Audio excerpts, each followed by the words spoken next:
welcome back. We are joined today by Zhang Shoishin to discuss the developments between the United States and Iran.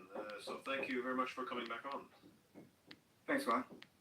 So the first thing I think about is, in regards to this war, is that the Iranian targets all seem to be very well calculated in terms of economics. And I think this is interesting because usually in all American wars, there's some economic interests to go to war. But now we see them, not just shutting down the Strait of Hormuz, but we see them when they essentially force the Americans to spend their expensive interceptor missiles. All of this seems to have an economic underpinning.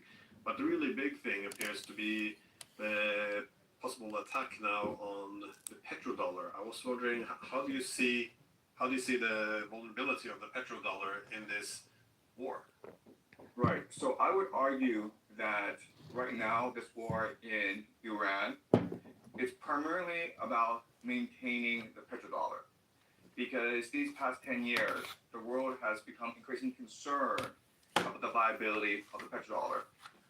Right now, the United States is $39 trillion in debt. The United States, right after the Russians invaded Ukraine, froze over $200 billion in Russian assets, which makes the world question the legitimacy as well as the credibility of the U.S. financial system. Because if the Americans can weaponize the U.S. dollar against the Russians, they can weaponize the U.S. dollar against everyone. So after that, you saw this massive exodus from U.S. treasuries. And right now, China is establishing the gold corridor. So it's trying to create alternatives to the petrodollar. But for the Americans, the petrodollar is the very basis of their empire. And quite honestly, it's the objective of their empire. So the United States right now is in a fight tooth and nail to protect the petrodollar.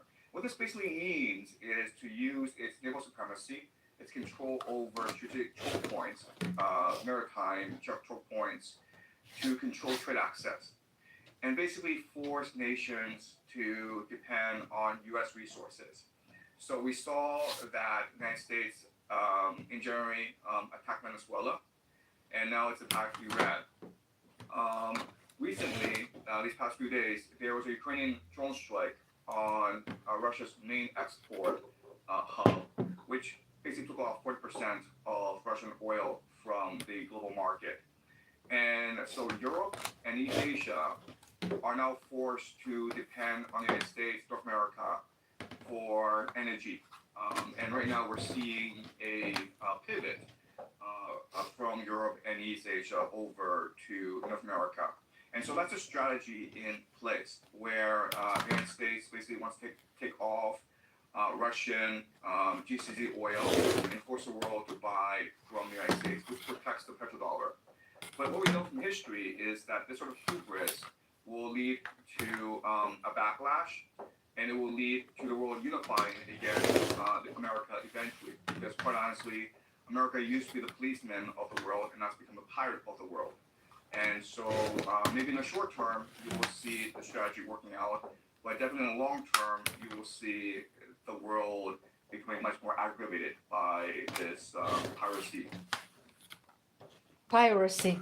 What do they need to achieve then in this war? Because, also if you were surprised that the Americans appear to have walked away from the negotiations. At least that's what it seemed like in Islamabad. Is this to continue the war then, or is it simply because they can't, the petrodollar won't survive if the Strait of Hormuz is with the Iranians, or what is the thinking here? Events.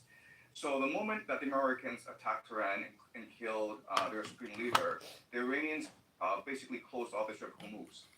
And in response, what the Americans did, which was very surprising, is they basically removed sanctions on both Russian and Iranian oil, allowing the Russians and Iranians to make a lot of money selling their oil. So that was sort of surprising. And Scott Bessent, the Treasury Secretary, explained that this is to maintain global stability.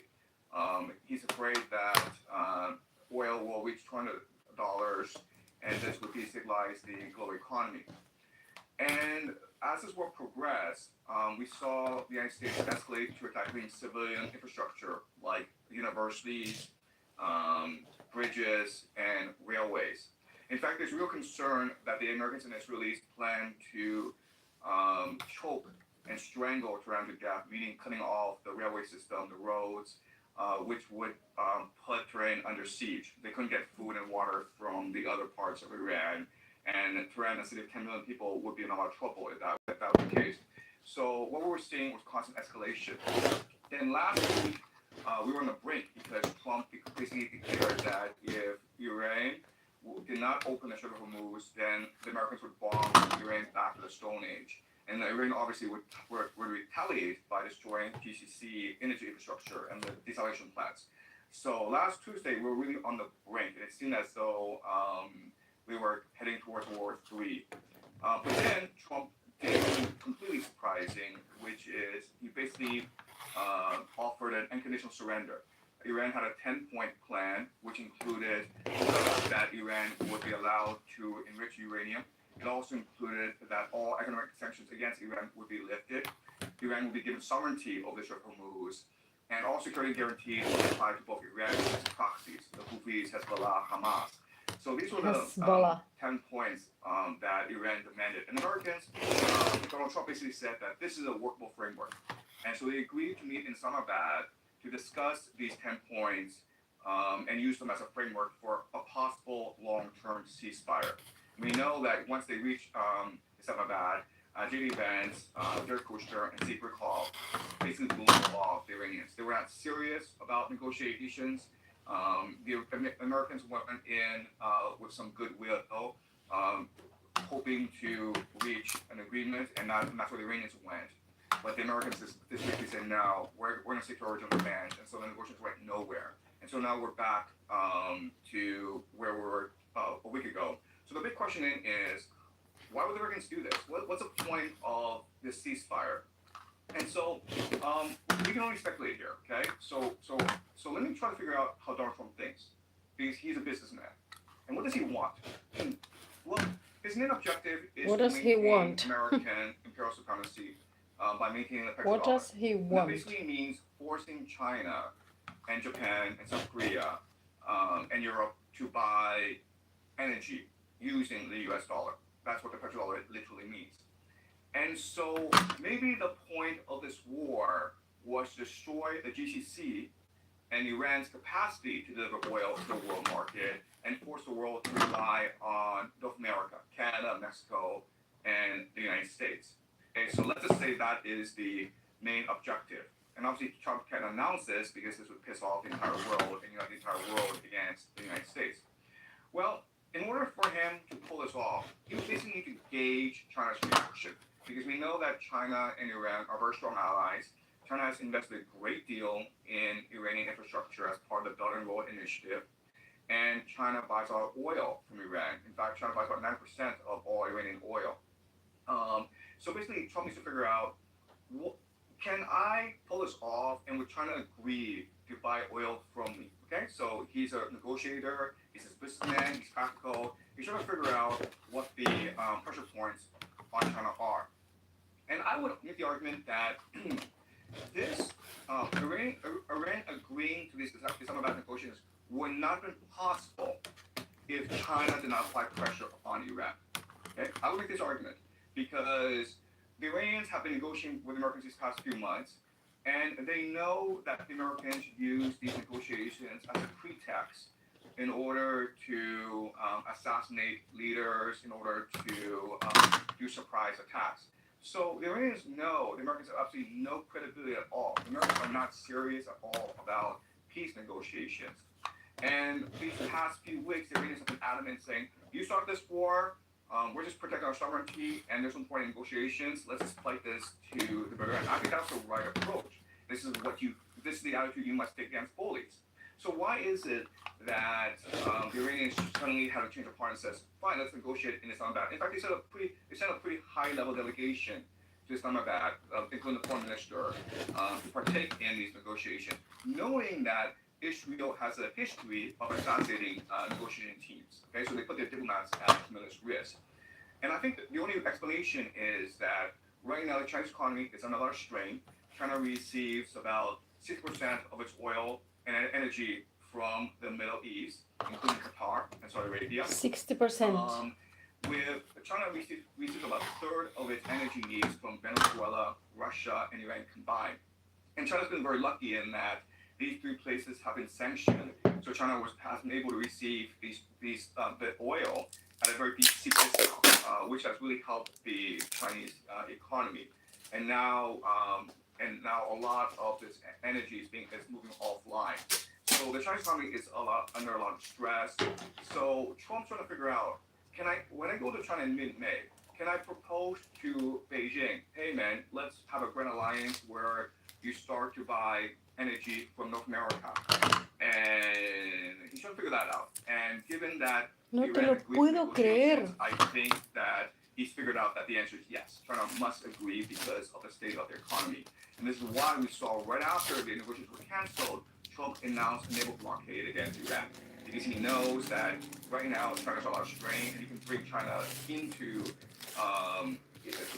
an agreement, and thus protect the petrodollar. So that's my explanation for what's going on. I could be wrong. It's all speculation, but I think this is what makes the most sense so far. Naval blockade. This is a strange conception because it's unclear how it's going to be upheld. Because they're not naturally in the strait either. They will be far away. So essentially the blockade would it entail attacking Chinese ships? I mean, it seems absurd. What if they would, the Iranians open up for Indian ships? Are they going to start attacking Indian ships? It doesn't really make much sense. How do you see this? What is how would this blockade actually function? Or is it just meant to choke off the Iranian ships? Right. So from a practical perspective, it's actually very hard to implement because if you go close to the Iranian coastline with careful moves, then you're in range of Iranian ballistic missiles. And so the Americans won't risk that because we've seen that their aircraft carriers, including the Gerald Ford and Abraham Lincoln, have intentionally stayed far away from Iran's ballistic missile range. So they're afraid of ballistic missiles. ¿Qué están bloqueando entonces? Dios mío, no entiendo. Aircraft carriers, which would be a tremendous defeat strategically for the Americans. So I think this is a pretext to choke off the Strait of Malacca, right? So there are two major choke points for East Asia to receive oil from the Middle East. The Strait of Hormuz is what Iran controls, and so in response, America plans to choke off the Strait of Malacca, which is right now basically controlled by Indonesia and Malaysia, both of which are American military allies. And these nations have been heavily infiltrated by the CIA. So I think that's the grand strategy, to basically use the Strait of Malacca to choke off East Asia from GCC energy. Yeah, but if the Americans actually go through with this attempt to blockade, the Iranians would probably respond with their ally in Yemen, that is to close off the Red Sea at Bab al-Mandab. So it seems that this could be, it just seems like this plan is weak at many levels. But it kind of begs the question of what is being the likely success of the United States achieving its objective, not just with the blockade, but also with preserving the petrodollar, because Iran is quite resilient, and I'm assuming that the Chinese, much like with the war against Russia, that they know that they could be next on the chopping block, or that they at least are the ultimate targets. Right. So what America is mostly interested in is trying to sustain its debt. Right now, America has $39 trillion in debt. That's not a problem as long as nations continue to buy U.S. Treasuries. And we've seen these past few years a movement away from U.S. Treasury and more towards gold. The Chinese especially are moving towards gold. So they force East Asia and Europe to continue to buy U.S. Treasuries. Well, if you are the only supplier of energy, of oil and gas, LNG, there's absolutely no choice but to sell their gold and buy U.S. Treasuries in order to sustain their economies, right? So yes, you're absolutely right in that the Iranians have countermeasures. The Iranians could use the Houthis to close off the Red Sea. They could attack the pipeline that connects Saudi Arabia to the Red Sea. There's many measures that the Iranians can do, but the influence of the Iranians is contained to the Middle East. Remember, the ultimate objective is to knock off Middle East oil and energy from the market. And that is very easy to do as long as you continue to provoke this war. Now, I think the next step is a ground invasion in order to force the Iranians to attack GCC energy and desalination plants, right? So the entire goal is to destroy the Middle East, which will force the world to pivot to North America. So in the short term, this strategy will work out because there's actually no alternative for the world to the Middle East energy. But in the long term, this will create a great deal of animosity towards the United States, which will ultimately destroy their empire. Well, Romano Prodi, the former Prime Minister of Italy and also former President of the European Commission, he said something interesting along those lines. He was making the point that, at some point the Europeans will have to start getting energy again from the Russians if they want to thrive. But he also made a prediction that the energy would open once the Americans would begin to control the energy infrastructure between Russia and Europe. So essentially, the Americans taking over Nord Stream. This is when the energy will start flowing again, which is an assumption, I guess, that the Americans want to be in control over the energy architecture. Otherwise, they will not permit it. But beyond this, what Trump might be planning, a common argument is often that Trump is not necessarily fully in control, that he's, if not compromised, at least under great influence from various interests, be it neocons or the Israelis. How do you see this, the extent of Trump's control? Because, given how different his second administration is compared to the first, one often gets the impression that it doesn't always matter who sits on the throne in the U.S. I think in the first administration, there was a lot of concern within the deep state and the neocons and the different political factions within Washington, D.C. about Trump's capacity to be a leader because he was outrageous in his speech and his rhetoric. The Europeans were very much concerned about Trump. Trump started this trade war with China that was hurting the global economy and it was hurting American consumers. Trump did not seem like a viable leader, and he did not seem as though he can maintain the empire. And people felt that if he stayed in office longer, the Europeans would drift away, China would drift away, the entire world would drift away, and American hegemony would die. But then what happened, of course, was that Biden came to power. And Biden was essentially comatose. He did nothing for 4 years. So Putin invaded Ukraine, and Americans didn't really have a forceful response. I mean, they did do a lot of things like block the Nord Stream pipeline. They sanctioned Russian energy. They removed Russia from the SWIFT system. They froze $200 billion in Russian assets. They did a lot of things. But none of these things were actually useful. And the empire decided that regardless of what we feel about Trump, he is forceful. He will act. Whereas Biden and the Democrats may not act because essentially they're a bunch of pussies.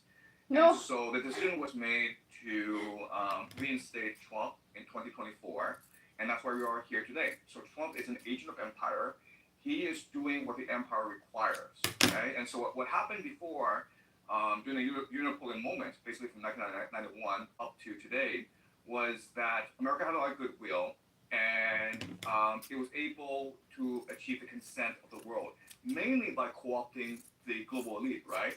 So Bunch of all these pussy. elites in Europe, in Russia, in China, they were mainly concerned about engaging as much corruption as possible so that they can basically transfer their ill-gotten gains into America. And this system worked really well for the elite for a long, long time. But obviously, these nation states were not very happy with the state of affairs.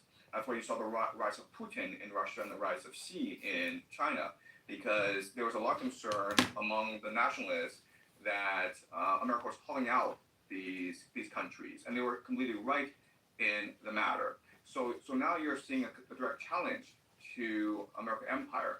And so the only challenge is you don't have the consent of these nation states, and you must use force to enforce your empire within these nation states. And so before the American military was used in order to guarantee peace in the past, Americana was used to guarantee international trade. They were the policemen of the world in order to maintain the rules-based national order. And now that Russia and China and other nations are questioning the legitimacy of the rules-based national order, what Trump is doing is he is transforming the military, the American military, from a police force into a pirate force in order to extract oil from the world. So we are in this situation because Trump's first strategy was to use tariffs on the world, right? To force Europeans to pay tariffs to the American empire. But the Supreme Court struck that down because they said that the executive branch doesn't have the authority to enforce tariffs. Only Congress does. So Trump's like, well, you know what? If you won't enforce tariffs, then I'll just enforce tolls, okay? I'll make the world pay tolls in order to have trade around the world. And that's why we're seeing the Americans want their Navy into the Caribbean to block trade into the Western Hemisphere. That's why we're seeing this war in Iran to block off the world from Middle East energy. And that's why we're seeing right now the U.S. Navy basically boarding Russian shadow fleet tankers, basically stealing shadow fleet tankers. And we'll see more of this as the months go by. What's interesting with Trump, though, there's some consistency here. I mean, many people, I guess, mistook his rhetoric for being, all about peace. But if you listen to what he said all the way going back to the 1980s, he was essentially scolding all the Japanese and others for taking advantage of the U.S. So he didn't say that we shouldn't have a big empire. He just said the empire, they should pay us for the privilege of being protected. So it's not that he didn't want an empire. It seemed he just wanted a better return on investment. That is, you have to monetize the empire somehow. Otherwise, the empire will kill off the republic. So in other words, it should feed it. It looks as this is where his main difference is. But that means not just extracting from adversaries, but also allies. But I don't think it's limited to Trump. I think overall the United States will tilt more and more in this direction because as they have, as you said, they exhausted themselves with $39 trillion in the hole. It's not as if you can vote for a Democrat and suddenly they go back to paying for the security of allies anymore and having generous trade agreements. There's no going back after, exhausted to this extent. Sorry. Yeah, so this is a really important point that you make, okay? So remember, in 2016, when Trump first came into office, he was saying the same things you're saying, which is everyone's taking advantage of us, especially China. So let's impose tariffs and make sure that that it's America first, that America is winning in this trade relationship. But after Trump left office, Biden came in with the Democrats and they institutionalized his policies, okay? So in the first Trump administration, a lot of it was personal, especially his tariff war against China. And then Biden and the Democrats made it institutional. And so we're going to do the same process here where maybe Trump leaves office in 2028, the Republicans lose, the Democrats come into office, and they won't change anything. All they're going to do is institutionalize it and make it a long-term sustainable policy because this is what benefits the American empire. So how will the great powers respond then? Because the U.S. Obviously is shifting the strategy. It's becoming more extractive and more aggressive. Again, it's not it's not going down without a fight. How do you see the Chinese and the Russians reacting to this? You mentioned before that China's is gold corridor in terms of shifting more to gold instead of being reliant on the US dollar. But what is being the overall strategy here? Because my impression is, at least from the Russians, that the interpretation that Trump was someone they could make peace with and reset relations, it appears to be backsliding. I think they were quite appalled by what has happened to Iran. not just the attack on economic infrastructure, but also the killing of its leaders, and it seems very much to go against their interest. And also, Trump never actually did what he promised, which was to end the war in Ukraine. And in all fairness, this could have been done if he would have cut off, the intelligence agencies still working there. Right. So again, I think we give too much credit to Trump. I think that this is a natural response of empire to its decline. Historically, empires have never gone quietly into the night.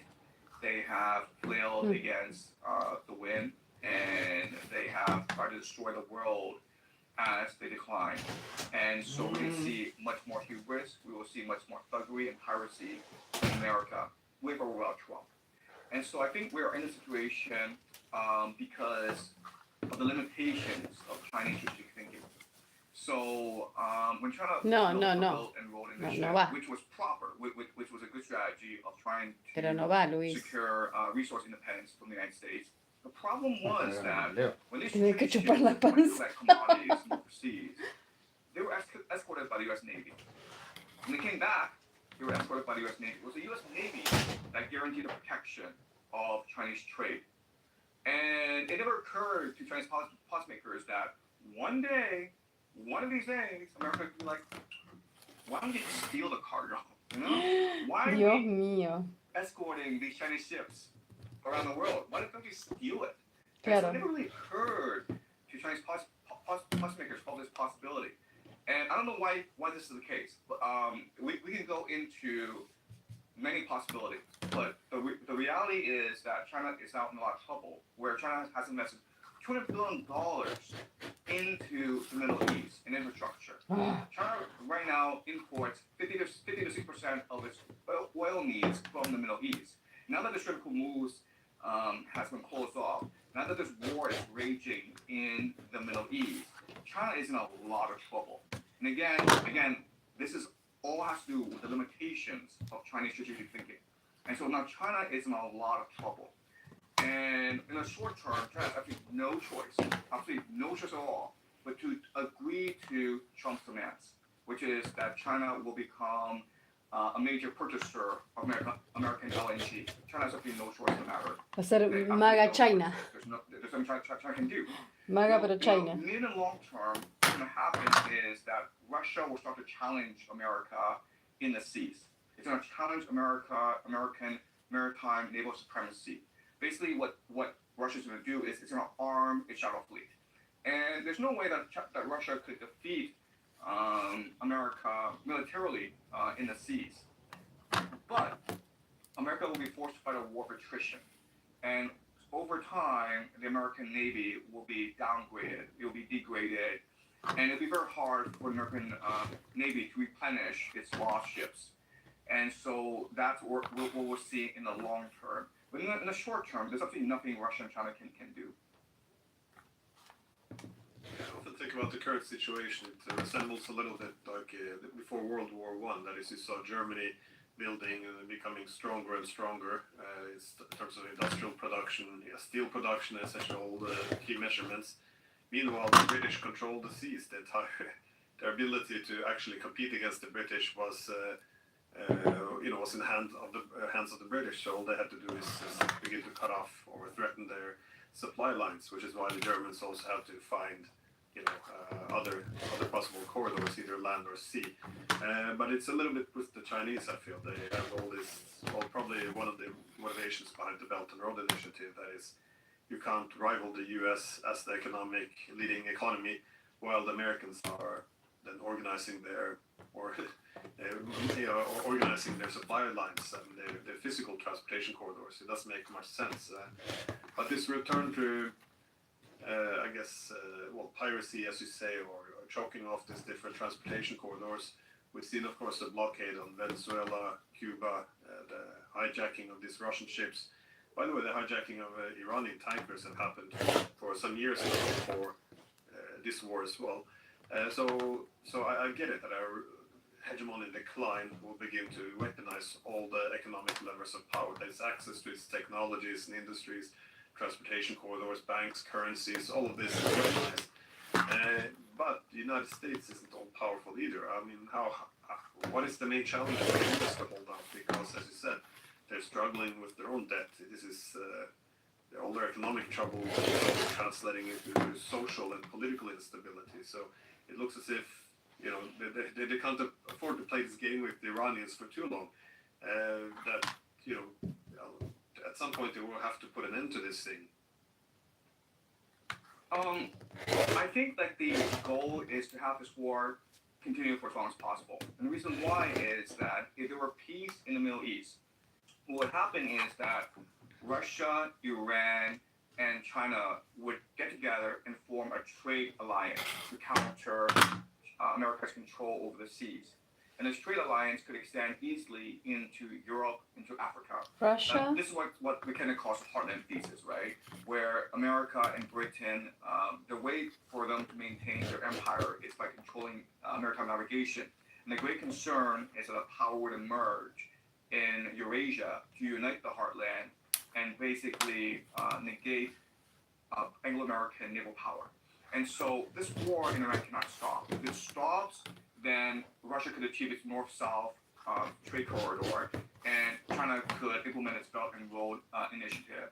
And given the how America is starting to behave, and I think that Europe, the Middle East, Africa would happily join this trade alliance and basically try to ignore the Western Hemisphere and Britain. And so there's no way that America will see Iran and leave Iran alone. It's going to send in troops to create as much chaos as possible and try to disrupt the Belt and Road Initiative. So what we're seeing is that the Israelis and Americans are targeting railways in Iran, which is crucial to the Belt and Road Initiative. And so we can expect maybe more than a lot of Belt and Road infrastructure for years and years. Yeah, I couldn't help but to notice the targeting of the railroads as well as some ports in the Caspian. So this entire international north-south transportation corridor which have been building from Russia, Iran to India. This is being undermined, but also, of course, Iran's connectivity with China. So, but I'm just wondering about the feasibility here, because what exactly can boots on the ground achieve, but also can the United States get the boots on the ground, because they're quite overextended already. Right. So the boots on the ground, it's basically to maintain the war, right? So the problem with air warfare, which is what the Americans and Israelis have been using for the past 6 weeks, is that it's going to be very hard to maintain your air power. We're already seeing some planes crashing because they're not well maintained. We're seeing the Iranians adapt very creatively and resiliently to American air power. So you can only establish air supremacy by having boots on the ground. And so I think the main objective of the boots on the ground is not necessarily to take over Iran. I mean, that's a suicide mission. Sí. But it's basically to secure the coastline and try to degrade Iran's air defenses and basically force Iran on the defensive. The main objective, I think, if I'm fighting this war, I think my main objective is to choke off Iran. Basically, to cut off all railways, cut off all roads, and basically force the population into starvation. Ay, Dios mío. So this is where you think we're going? I think so. Destroying the population, or as Trump would say, kill off a civilization? That's right. That would be the strategy moving forward, yes, to basically besiege Iran. So such a big country, it seems hard to... Yeah, again, if the railroads are undermined. But it also has its domestic problems, though, that Trump needs to... it's not a popular war among the public, and it has some fierce political opposition, only intensified with the political polarization. I do want to ask about NATO, though, because this is also often perplexing to many Europeans, because while in the Gulf states they're now discussing the extent to which being frontline states for the U.S. is actually harmful to the security. They're having some of these talks in East Asia as well. But in Europe, I mean, they must be the most loyal, obedient allies or frontline states of the United States. I'm convinced they would have possibly joined the war on Iran if you would have asked them before it went south. But why does it seem to be such an objective for Trump to, I guess, undermine NATO? Because this is the main. I mean, the Europeans don't have much political imagination to have security without the United States. So, it looks like a massive resource to have the Europeans essentially buy whatever America wants to use their currency, buy their energy, buy their expensive weapons. I mean, Europeans will do anything if they believe America will be there for them. So why make this big show out of we're not going to be there for you anymore? Because if there's one thing that would make the Europeans break off and seek an independent path from the United States, it's that the US has to shut the door on them because they're not. Otherwise, they wouldn't shut the door on America. So it's a bit strange how I can understand that NATO's not that the Europeans, they're not really a force amplifier. They're not bringing much to the table. They're a bit of a cost, but still, it's a bit strange how dismissive he is of them. So I think that the real war is actually not between the United States and Iran. I mean, the real war is between the globalists and the nationalists, right? So in the United States, it'd be a war between the financial elite, as represented by the City of London and Wall Street, versus MAGA and America First. And so what Trump wants to do is basically transition America from an empire into something called a technate, which is the idea of a greater North America, right? So move away from the world and just focus on consolidating greater North America, taking over Canada, taking over Greenland, taking over Mexico, taking over Cuba, Venezuela, Colombia, Honduras, Nicaragua. Okay, so these countries that Trump has been pissing off for the past few months. Okay, but the grand vision is to transition America into greater North America and become a continental fortress that sells resources to the rest of the world because the rest of the world is at war and is in desperate need of both fertilizer and energy. And so Trump really sees NATO as part of the deep state, as part of the globalist class. And so he's using this war as a pretext